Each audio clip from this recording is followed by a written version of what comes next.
میں ایک سروے کیا جس میں they found out کہ 52% women don't even want to get married.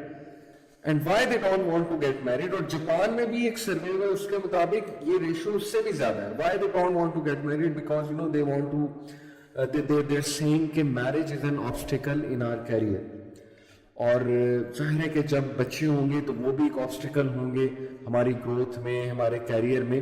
یہ بھی ایک مائنڈ سیٹ پایا جا رہا ہے. انفارچونیٹلی یہ گرو بھی کر رہا ہے یہ مائنڈ سیٹ کہ شادی کرنے کی ضرورت ہی کیا ہے. اگر آپ نے بچوں سے اتنی پیار ہے تو آپ اڈاپشن کر لیں.